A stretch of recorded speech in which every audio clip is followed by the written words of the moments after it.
चीकू के पिता कैंसर की बीमारी से ग्रस्त थे। चीकू उनकी एक लौती बेटी थी, तो वो उसे सच नहीं बताना चाहते थे। पर फिर एक दिन वो चीकू से कहते हैं, बेटा चीकू, मुझे बहुत गंभीर बीमारी हो गई है। अब मेरी जिंदगी का भरोसा नहीं है, तो तू अपने आप को हर स्थिति के लिए तैयार कर ले। पापा, आप कैसी बातें कर रहे हैं? आपके सिवा मेरा कौन है? माँ भी मुझे बचपन में ही छोड़कर चली गई, और अब आप ऐसी बातें कर रहे हैं। मैं अभी छोटी हूँ। बेटा, तू बिल्कुल सही कह रही है। अभी तू छोटी है, तुझे दुनियादारी की समझ नहीं है। लेकिन मैं क्या करूं? जिंदगी और मौत इंसान के हाथ में नहीं होती, इसलिए तुझे अपना ध्यान खुद ही रखना होगा। नहीं पापा, आप ही मेरा ध्यान रखना।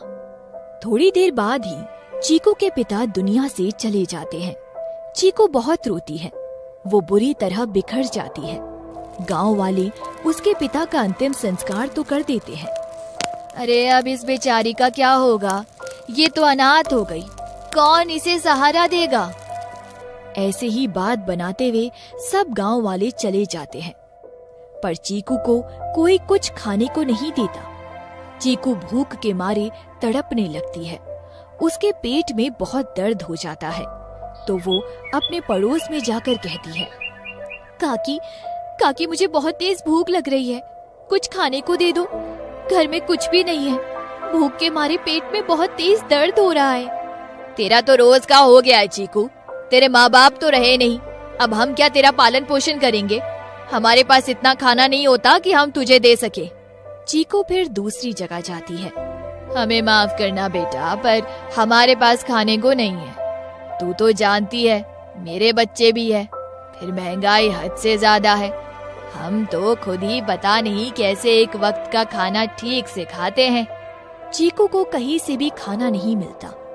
लोग उसे सिर्फ ताने देते हैं। भूख में तड़पती ही वो घर वापस आ जाती है और पेट पकड़कर बहुत तेज रोने लगती है और एक गिलास पानी पीकर जमीन पर ही लेट जाती है। माँ, बाबा, आप लोग कहाँ चले गए हैं? आज मुझे आपकी बहुत याद आ रही है। आपके जाने के बाद मेरी क्या हालत हो गई है। कोई मुझे एक रोटी भी नहीं देता। बाबा आ जाओ वापस, या मुझे भी अपने पास बुला लो। चीकू बहुत तेज तेज रोती है और रोते रोते सो जाती है। सपने में उसको उसकी माँ और बाबा दोनों दिखाई देते हैं। हमें माफ करना चीकू, हम तुझे ऐसी हालत में छोड़कर आ गए। हमें पता था कि जमाना बहुत बुरा है, कोई तेरी मदद नहीं करेगा, इसीलिए आज हम तेरे पास तुझसे मिलने आए हैं। चीकू, मैं तुझे अकेला नहीं छोड़ना चाहता था, लेकिन हमारा साथ इतना ही था। जिंदगी और मौत हमारे हाथ में नहीं होती, हम मजबूर थे। लेकिन बाबा, अब मैं क्या करूं? कैसे जिंदगी जीऊं? माँ, बाबा, आप मुझे अपने पास ही बुला लो। नहीं नहीं बेटा, ऐसी बात नहीं करते। हम तुझे आशीर्वाद देते हैं। आज के बाद तू जिस चीज के हाथ लगाएगी वो सोने की हो जाएगी, और फिर तेरी सारी तकलीफें दूर हो जाएगी। पर इस शक्ति का गलत इस्तेमाल नहीं करना। दोनों वहां से चले जाते हैं। चीकू की आंखें खुलती है। अरे, जो मैंने अभी देखा वो सपना था या सच? लगता है सपना ही था। चीकू उठकर पानी पीने को चलती है तो उसका गिलास और मटका सोने का हो जाता है। ये देखकर वो जोर जोर से चिल्लाती है और कहती है, अरे वाह, ये कोई सपना नहीं था। यानी माँ बाबा सच में मेरे पास आए थे और उन्होंने मुझे ये वरदान दिया है कि मैं जिस चीज के भी हाथ लगाऊंगी वो सोने की हो जाएगी।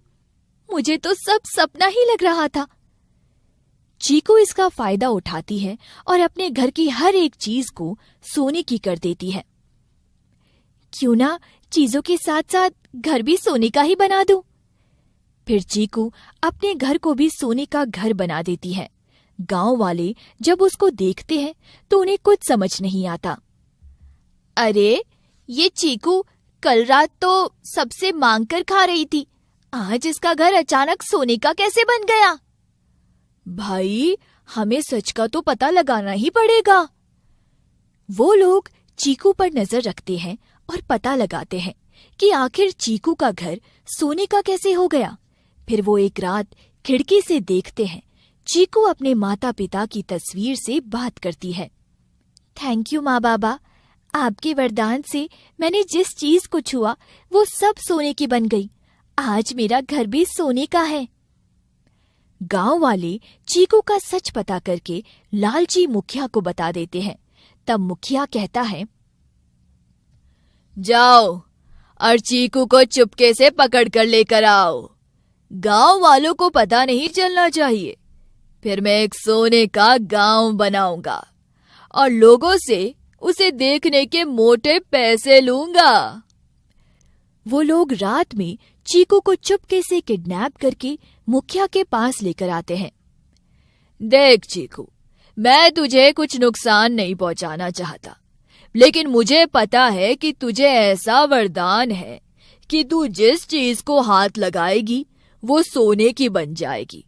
तो बस तू मेरे लिए सोने का गांव बना दे ताकि मैं उससे पैसे कमा सकूं।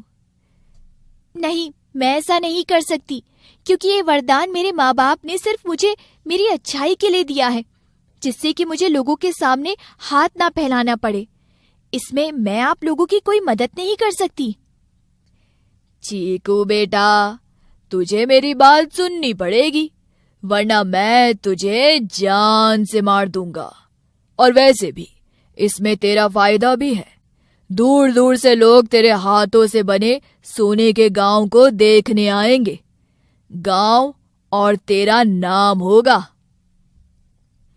मुखिया चीकू को अपनी चिकनी चिकनी बातों में बहला फुसला लेता है और चीकू मान जाती है। ठीक है मुखिया जी, मैं तैयार हूँ। चीकू अपने हाथों के वरदान से गांव को सोने के गांव में बदल देती है। वहां पर हर चीज सोने की हो जाती है। बर्तन, तार, झोपड़ी, कुआं, पानी, खेत, खाना सब सोने का हो जाता है। फिर लोग पानी को तरसने लगे। हे भगवान, ये क्या हो गया? हमारा गांव सोने का बन गया। अब यहाँ कुछ भी खाने पीने को नहीं बचा। ऐसे तो हम प्यासे मर जाएंगे। भाई, मेरी बेटी ने 2 दिन से पानी नहीं पिया। उसकी हालत बहुत गंभीर है। अब हम क्या करेंगे? खुद मुखिया भी पानी को तरसने लगता है, तो वो चीकू के पास जाता है। मुखिया जी, ये आपने मुझसे क्या करवा दिया है? गांव में हर चीज सोने की हो गई है। यहाँ तक कि लोगों के खाने पीने के लिए भी कुछ नहीं बचा। ऐसे तो सब मर जाएंगे। मुझे माफ कर दे चीकू, मैं लालच में इतना पागल हो गया था कि मुझे कुछ समझ नहीं आ रहा था। मुझसे बहुत बड़ी गलती हो गई। मुखिया जी, गलती तो हम दोनों की ही है। नहीं बेटा, मैंने तुझे बहकाया था, पर आज इस सोने के शहर ने मुझे एहसास दिला दिया कि भूख और प्यास पानी और खाने से मिटती है, ना कि सोने चांदी और पैसे से। तू सब पहले जैसा कर दे। पर मुखिया जी, ये सब मेरे हाथ में नहीं है। मैं सोने का तो बना सकती हूँ, पर पहले जैसा नहीं कर सकती। इसलिए मैं आपसे पहले ही मना कर रही थी कि ये सब मत करवाओ। एक बार कोशिश तो कर बेटा। सब भूख और प्यास से मर रहे हैं। हम सबकी जान तेरे हाथ में है। हमें बेटा बचा ले। गांव के सभी लोग चीकू के सामने हाथ जोड़कर बैठ जाते हैं। चीकू अपनी आंखें बंद करती है और सच्चे मन से अपने मम्मी पापा को याद करती है। माँ, बाबा, मुझसे बहुत बड़ी गलती हो गई कि मैंने अपने गांव को सोने का गांव बना दिया। मुझे ऐसा वरदान नहीं चाहिए। आप सब कुछ पहले जैसा कर दो। अब बस मुझे आपका प्यार चाहिए। प्लीज सब सही कर दो। इतने में ही चीकू के माँ बाप फिर से उसके सामने आते हैं, जो सिर्फ उसे दिखाई देते हैं और उससे कहते हैं, बेटा, हम तेरा फैसला सुनकर बहुत खुश हैं। मैं यही तुझे सिखाना चाहती थी कि हमें खुद की लड़ाई खुद से लड़नी होती है। माँ, अब मैं समझ गई हूँ।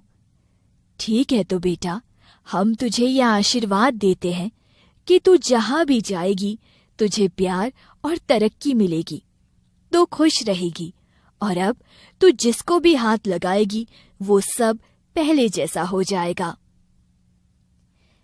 थैंक यू माँ बाबा, आई रियली लव यू। हम भी तुझे बहुत प्यार करते हैं बेटा, और हाँ, तू जब भी सच्चे दिल से हमें याद करेगी हम तुझे मिलने जरूर आएंगे। वो लोग गायब हो जाते हैं। फिर चीकू सोने के गांव को पहले जैसा कर देती है और सब खुश हो जाते हैं। चीकू काम करने लगती है, साथ ही पढ़ाई भी करती है, और गांव के लोग भी उसकी मदद करने लगे। वो पढ़ाई करके एक बड़ी ऑफिसर बन जाती।